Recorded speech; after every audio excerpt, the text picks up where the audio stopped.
पूना गुजराती बंधू समाज भवन आणि जयराज स्पोर्ट्स आणि कन्व्हेन्शन सेंटर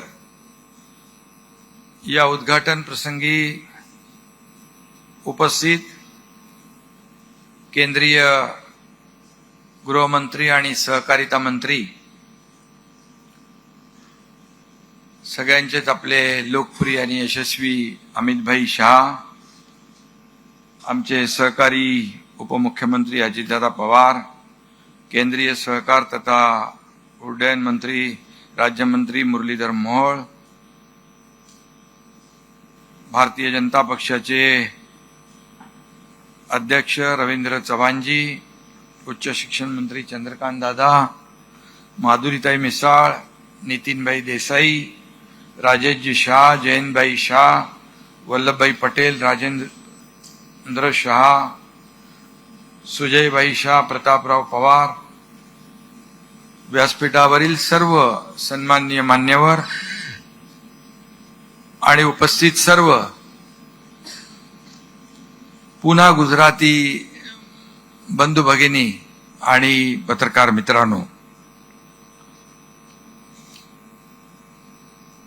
100 वर्षापेक्षा जास्त काळ पुण्याच्या समृद्ध परंपरेचा एक भाग झालेल्या गुजराती बांधवांनी हे भव्य दिव्य असं भवन उभारलंय.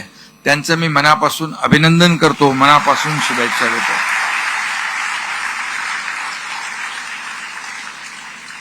तेरा वर्षापूर्वी या देशाचे लोकप्रिय प्रधानमंत्री आणि यशस्वी प्रधानमंत्री नरेंद्र मोदीजींच्या शुभ हस्ते या वास्तूचं भूमिपूजन झालं होतं आणि आज देशाचे कणकर आणि फौलादी गृहमंत्री अमितभाई शाह यांच्या हस्ते या वास्तूचं लोकार्पण होत आहे.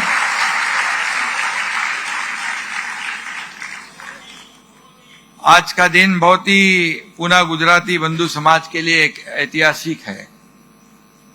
मैं देख रहा था कि क्या क्या बनाया यहाँ पर, किसी चीज की कमी नहीं है, क्योंकि आप सभी लोग लक्ष्मी पुत्र हो.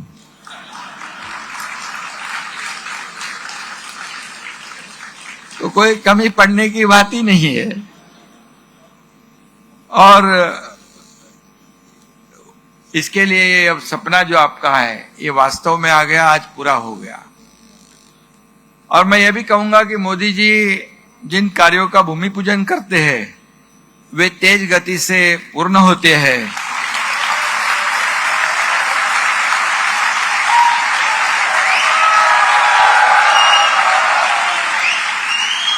मैं अपना अनुभव बता रहा हूं.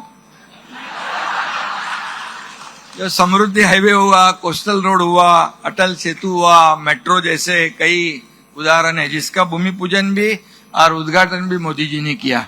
अब इसका भूमि पूजन मोदी जी ने किया और लोकार्पण अमित भाई ने किया. ये भी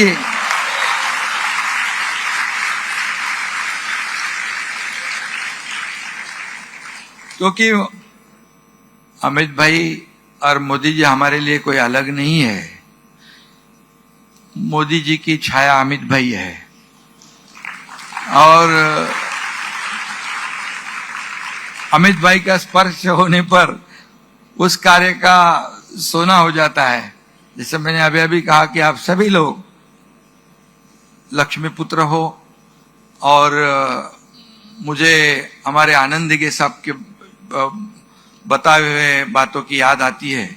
बोले कोई भी शहर हो, कोई भी बड़े बड़े गृह संकुल हो, नए शहर बसे, लेकिन वहां जब तक बाजार पेट नहीं है तब तक उस शहर की शोभा नहीं बढ़ती. और वो व्यवसाय और बाजार पेट बनाने वाले आप लोग हो, क्योंकि आप व्यापारी हो और इसीलिए आपके बिना कोई शहर की शोभा बढ़ती नहीं. और इसलिए ये पूना में अजीत दादा के इधर पूना के अंदर एक बहुत बड़ी वास्तु आपने बनाई है और ये समाज का एकता और अखंडता का एक बहुत बड़ा प्रदर्शन है. यही मैं इस समय कहूंगा.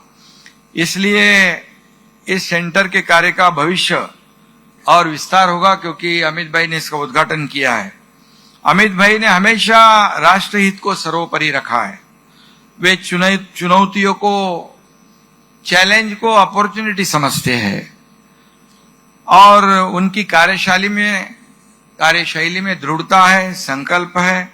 नए भारत के निर्माण की नींव में आदरणीय मोदी जी के साथ उनका भी योगदान महत्वपूर्ण रहा है। मैं इतना ही कहूंगा कि यहाँ पर अमित भाई एक कुशल रणनीतिकार और देश के प्रति, देश सेवा के प्रति कभी भी कॉम्प्रोमाइज उनके मुंह से कभी आती नहीं। देश सेवा और राष्ट्र सेवा और एक देश सेवा के प्रति समर्पित नेता के रूप में उनकी पहचान है। उन्होंने साबित किया है कि मेहनत, लगन और देश के प्रति समर्पण से कोई भी लक्ष्य असंभव नहीं है। उनकी रणनीति और नेतृत्व ने असंभव को संभव कर दिखाया है, चाहे वो जम्मू कश्मीर की धारा 370 हटाने का ऐतिहासिक फैसला,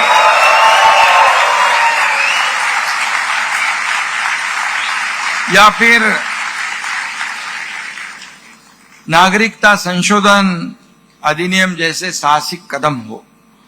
अमित भाई ने हमेशा राष्ट्रहित को सबसे ऊपर रखा है और वे चुनौतियों को अवसर में बदल देते हैं। उनकी कार्यशीलता में दृढ़ता है, संकल्प है और सबसे बढ़कर भारत के हर नागरिक के लिए बेहतर भविष्य का सपना भी है। नए भारत के निर्माण की नींव में भी वो आदरणीय मोदी जी के मार्गदर्शन में काम कर रहे हैं। ये हमारे लिए बहुत बड़ी जो बात है और मुझे तो स्वयं अनुभव है। 2022 आपको पता है,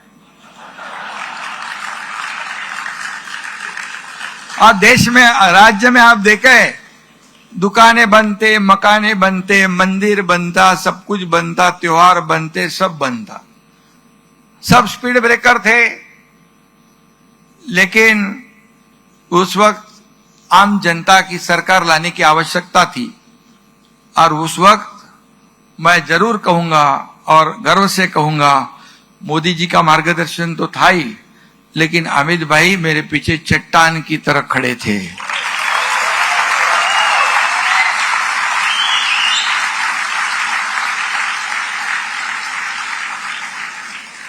देखो, काम आसान था क्या? वो सरकार तो चल रही थी ना, लेकिन जब देश की, राज्य के विकास की बात आती है तो ऐसे कदम उठाने पड़ते हैं। और इसलिए मैं अमित भाई को बहुत बहुत धन्यवाद देता हूं, क्योंकि उन्होंने सपोर्ट किया, मोदी जी ने मार्गदर्शन दिया। इसलिए हमारी डबल इंजन की सरकार तेजी से दौड़ रही है। 2.5 साल में मैं जब मुख्यमंत्री था, देवेंद्र जी और अजीत दादा हम टीम बनकर काम किए। अभी देवेंद्र जी, एकनाथ शिंदे और अजीत दादा फिर टीम बनकर इस राज्य को आगे बढ़ा रही है, विकास कर रही है। इसलिए मैं इतना ही कहूंगा की अमित भाई तर महाराष्ट्राचे जावं आहेत, मगाशी त्यांनी सांगितलं. देशाचे ते गृहमंत्री आहेत, पण त्यांच्या होम मिनिस्टर आपल्या महाराष्ट्राच्या कोल्हापूरच्या आहेत. त्यांच्या घरात गुजराती आणि मराठी आनंदाने नांदतात, दोन्ही भाषा.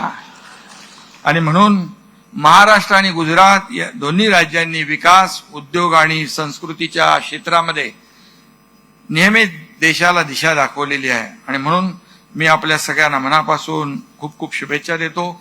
मनापासून या चांगल्या वास्तूला खूप खूप आपलं अभिनंदन करतो. आणि हे असंच वाढत जाईल. आपली एकजूट अशीच मजबूत ठेवा. आणि या राज्याच्या विकासामध्ये आपलं देखील योगदान आहे. कारण शेवटी बिझनेस कम्युनिटी जी आहे, व्यापारी आहेत, उद्योजक आहेत, हे या राज्यासाठी, विकासासाठी आवश्यक आहेत. आणि आपलं योगदान जरूर आम्ही लक्षात ठेवतो. आणि आमच्या सरकारकडून देखील आपल्याला देखील उद्योगामध्ये, व्यवसायामध्ये कुठेही कुठली अडचण येणार नाही, कोई दिक्कत नहीं आएगी, ऐसा विश्वास यहाँ पर दिलाता हूं.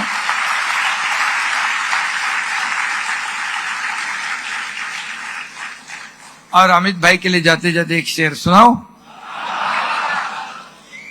आपके बुलंद इरादों से तो चट्टानें भी डगमगाती है, आपके बुलंद इरादों से तो चट्टानें भी डगमगाती है। दुश्मन क्या चीज है, तूफान भी अपना रुख बदल देता है।